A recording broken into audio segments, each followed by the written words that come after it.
ایک قبیلہ بنو مدلج، اس کے سردار ہیں سراقہ بن مالک. ان کے قبیلے کے کچھ لوگوں نے آ کر کہا کہ ایسے سمندر کے کنارے کنارے کچھ لوگ جا رہے تھے، ہمیں لگتا ہے کہیں وہی نہ ہو جن کے پیچھے مکے والے پھر رہے ہیں. تو سراقہ کہنے کہ میرے دل میں ٹھوک گئی کہ وہی ہیں، کہ میں بولے کوئی اور ہوں گے، چلو چھوڑو. ان کو میں نے بھگا دیا، خود میں نے ہتھیار سجائے، گھوڑا لیا، تیر تلوار نیزا، اور ان کے تعاقب میں لگا. تو وہ اونٹوں پر، یہ گھوڑے پر، گھوڑا تیز رفتار کا، میں نے پکڑ لیا ان کو. تو ابو بکر جنرل کے پیچھے نظر پڑی کہ یا رسول اللہ، پیچھے لوگ لگتا ہے ہماری آگے طلب میں. کہنے کہ جب میں قریب پہنچا تو اللہ کے نبی نے کہا اللہم اکفنا شرہ بما شئت، یا اللہ اس کے شر سے بچا جیسے تو چاہے. قریش نے اعلان کیا تھا 100 اونٹ دیں گے. جب آپ نے یہ دعا مانگی تو ان کے گھوڑے کے پاؤں دھنس گئے زمین میں. تو کہنے لگے مجھے خیال ہے اس کی تو کوئی حفاظت ہو رہی. میں نے کہا میرے لیے بد دعا نہ کرو، میں توبہ کرتا ہوں، میں تیرا پیچھا نہیں کرتا، مجھے یہاں سے نکلواؤ.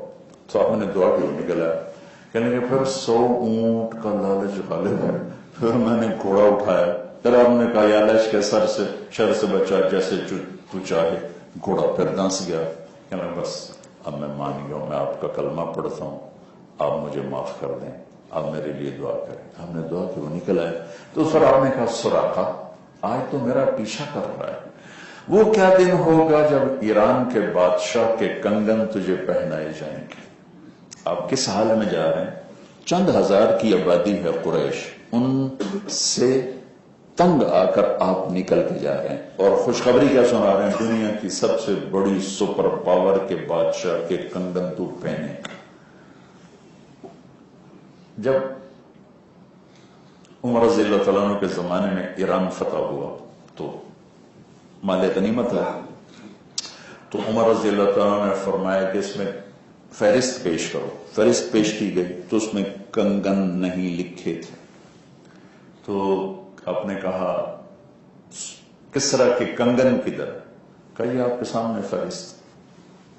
کیا اس میں ہے نہیں؟ کہا پھر نہیں ہوں گے. کہا ما کذبت وما کذبت، نہ میں جھوٹ بول رہا ہوں نہ مجھے جھوٹ کہا گیا. ابو بکر نے دنیا سے جاتے ہوئے مجھے کہہ دیا تھا کہ میرے سامنے اللہ کے نبی نے سراقہ سے کہا تھا تیرے دور میں اللہ فتح کروائے گا، وہ اس کا حصہ ہے.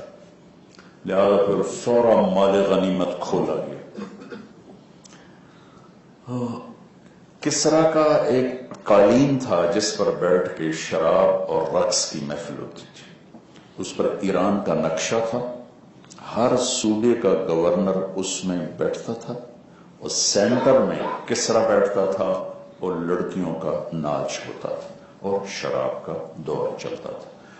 وہ 1 ایکڑ لمبا چوڑا قالین تھا، 1 ایکڑ. تو حضرت عمر نے فرمایا اس قالین کا کیا کرنا ہے؟ بعضوں نے کہا یادگار ہے، رکھ لو. حضرت علی نے فرمایا یادگار تو ہے لیکن یہ ظلم کی یادگار ہے. کتنے غریبوں کے خون سے یہ بنا ہے، اسے ٹکڑے ٹکڑے کر کے تقسیم کر دو. تو اس کو ٹوٹے ٹوٹے کر کے تقسیم کیا گیا. 1 گٹھ قالین کا ٹکڑا 30,000 درہم میں فروخت ہوا. جس کے حصے میں آیا تھا اس نے جب بیچا تو 30,000 درہم اس کی قیمت.